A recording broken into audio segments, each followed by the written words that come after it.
Hi guys, welcome back to the channel. So I wanted to talk about what happened at the White House the other day. Very embarrassing for the whole entire nation. The rest of the world is struggling to have an ounce of respect for America at the moment. Our greatest, adversaries clearly don't respect this country.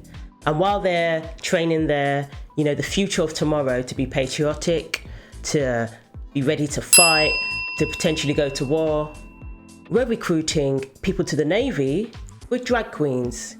So as if things weren't bad enough, they had a pride event at the White House. And we've been saying for a very long time now that these events are inappropriate for children to be present because things always seem to go down at pride-related events. Things of a sexual nature, things related to fetishes and dare I even say, sexual deviancies. All sorts of things go down at these events. We've seen the footage, we've seen the images, and sadly, we've seen children present at these events.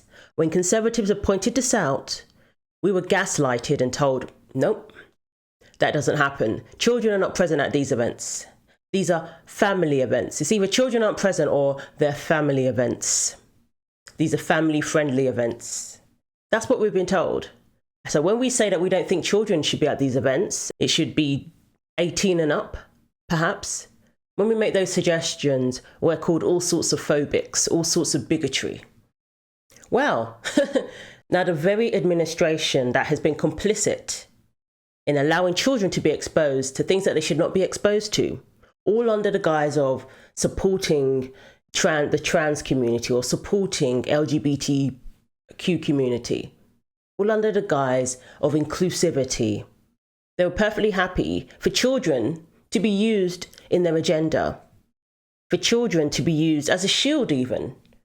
If you dare mention the children, then, well, you're bigoted. You don't care about trans kids. You're attacking children. When we say that kids shouldn't be at drag queen shows, when we say that there shouldn't be a thing as drag queen story time, because drag queens are basically male strippers. They're basically sex workers. That's what goes down at these clubs. So it's inappropriate for them to come to school and want to read a story to the kids. Not only that, we've seen images of them doing the splits, all sorts of things of a sexual nature in front of children. But of course that doesn't happen. Well, guess what? It happened at the White House. Even being at such a prestigious event at the White House, which is the equivalent of being at the palace. We get invited, in the UK, we get invited to a garden party organised by the monarch. That's a very prestigious event. You dress your best, you're on your best behaviour, you're respectful, are quiet, you're not going around all loud and acting a fool. Because the king might walk in. Same thing with the White House. Don't have a royal family here. The White House is the equivalent of going to the palace. And the behaviour that was on display is typical of what goes on at pride events. So we have trans activist Rose Montoya has now been banned from the White House. But I want to know about the other two people who were with Rose, also topless. There was a trans man, biological woman, you could see all the scars, topless, doing this right next to Rose.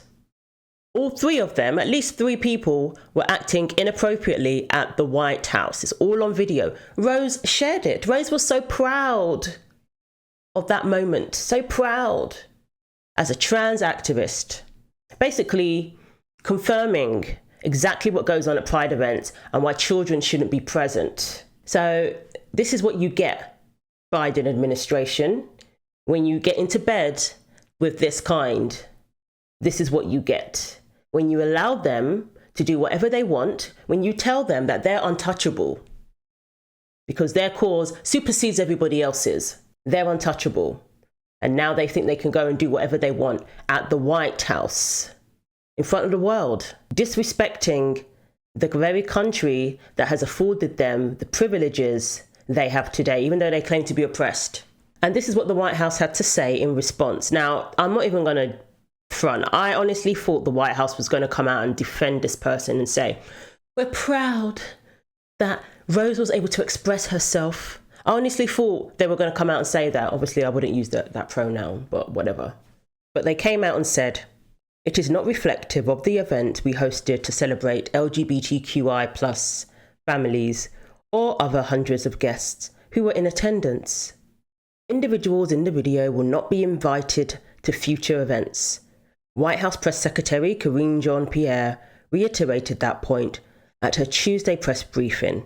On the exposure incident on the South Lawn, having received the statement that the White House believes that was inappropriate, disrespectful, is there going to be a greater effort in the future to communicate a code of conduct for White House guests?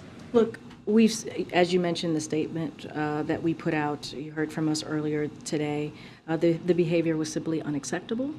We've been very clear about that. It was unfair to the hundreds of attendees who were there to celebrate their families.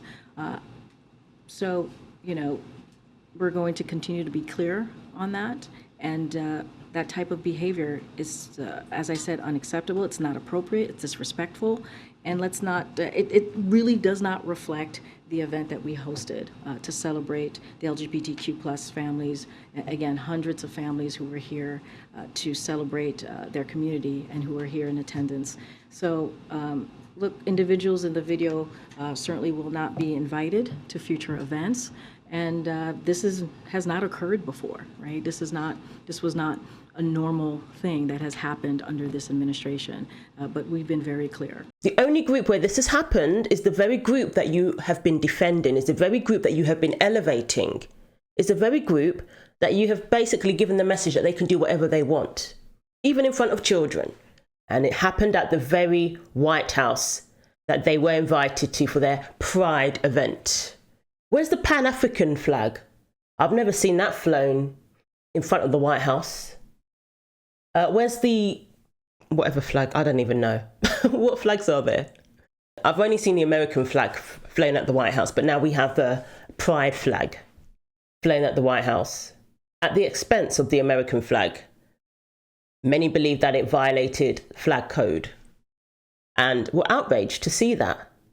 And now they decided to have a Pride event, as if this group needs any more elevating, any more coddling.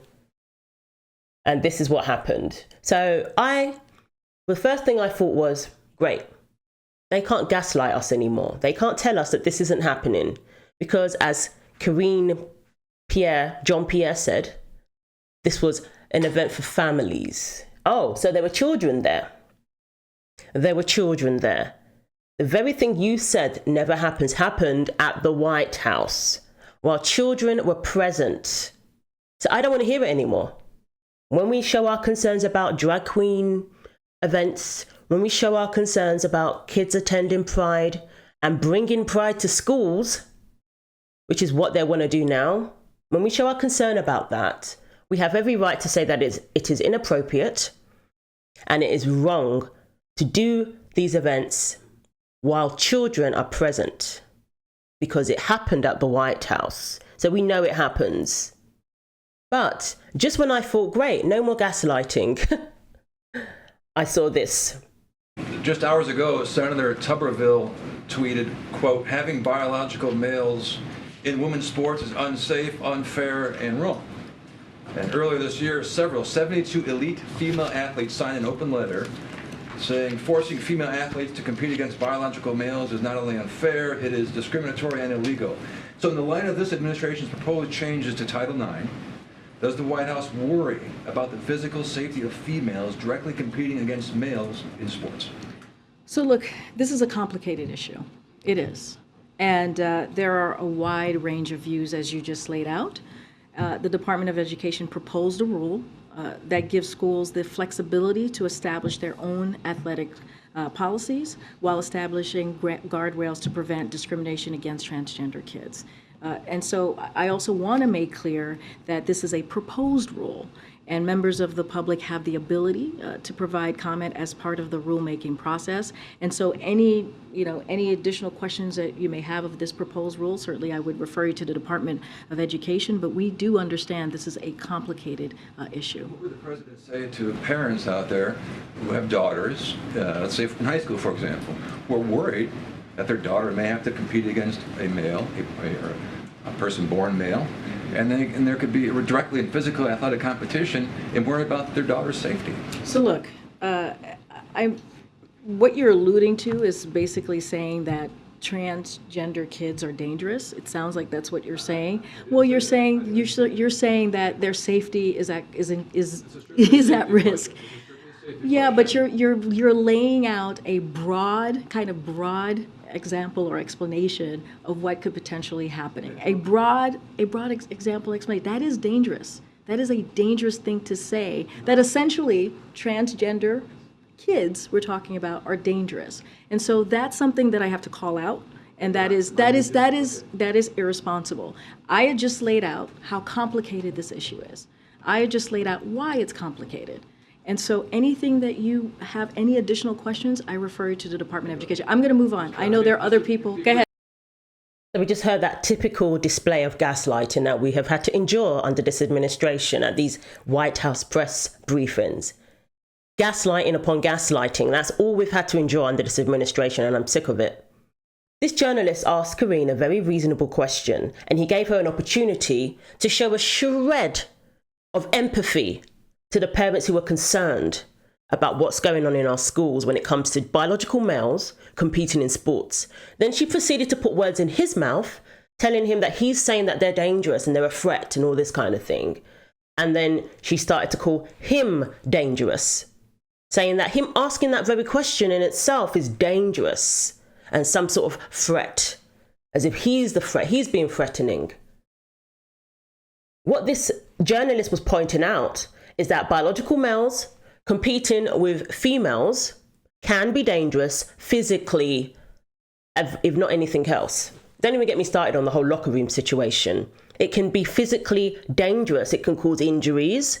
It can cause them to get hurt.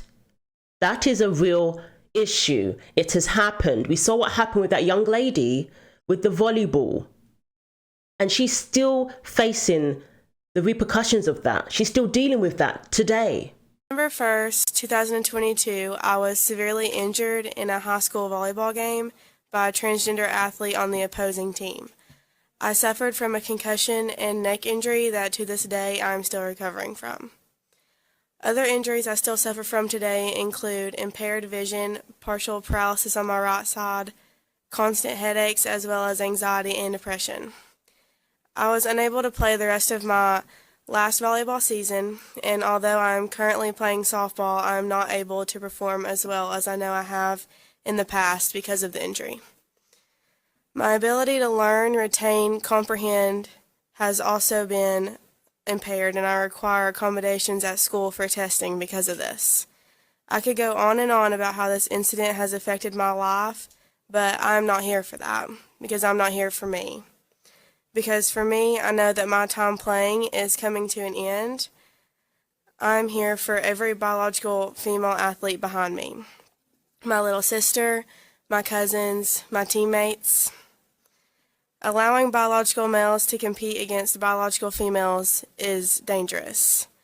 I may be the first to come before you with an injury, but if this doesn't pass, I won't be the last.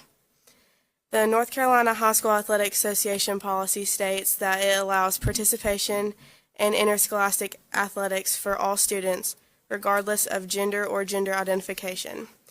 It is the intent that all students are able to compete on a level playing field in a safe, competitive, and friendly environment, free of discrimination. Clearly, that does not include biological female athletes. My ability to compete was taken from me. Having to play against biological males is not a level playing field.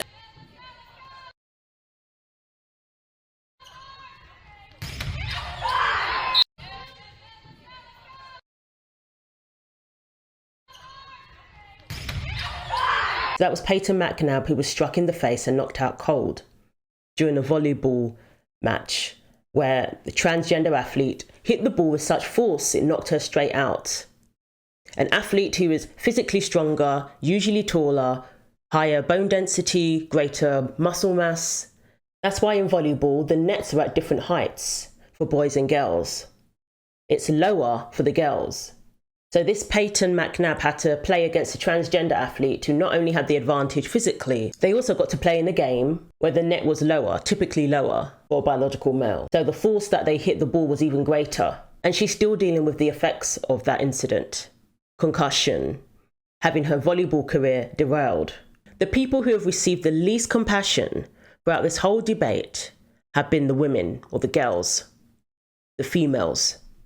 They have received the least compassion and in fact have been met with suspicion and been treated like they are dangerous, that they're a threat to inclusivity, that they're a threat to the trans kids. They're the ones who have been treated as if they're dangerous. They're the ones who have been told they're going to have to deal with it or they're a bigot.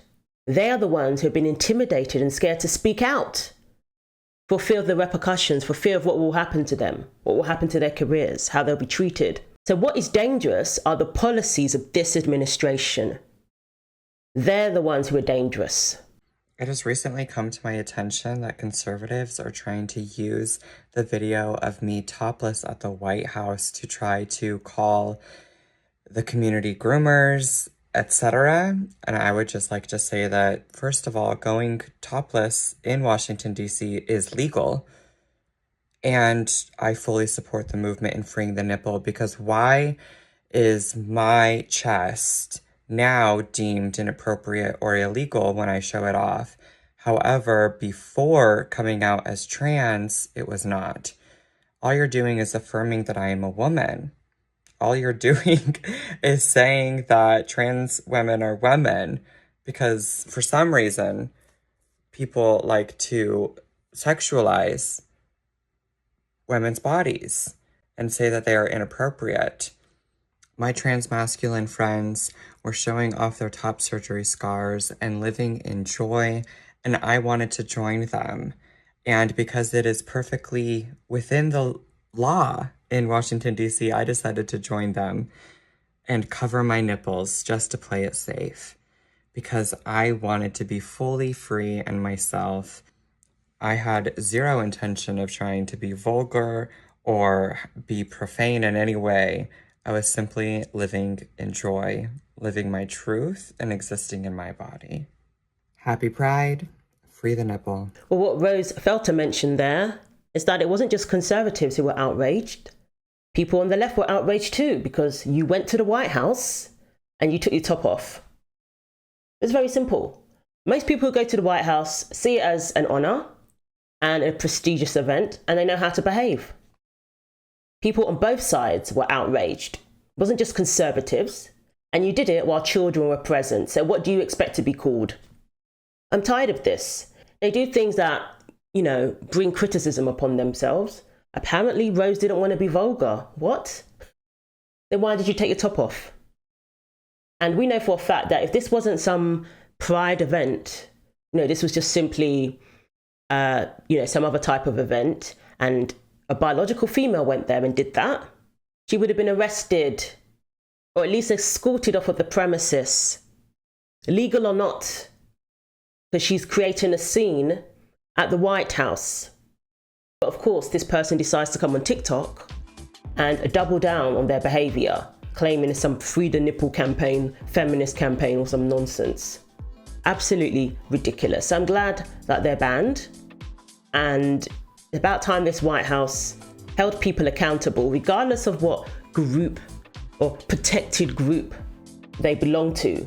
If they behave badly, they should be called out on their behavior, and calling them out doesn't make you a phobic or a bigot, because it's about time certain groups are not given special treatment. And no more pride events at the White House, because it's inappropriate. How about that? So maybe they'll think twice before holding another event of this kind at the White House. So let me know what you think. Thanks for watching, take care of yourselves, and God willing, I will see you in the next video.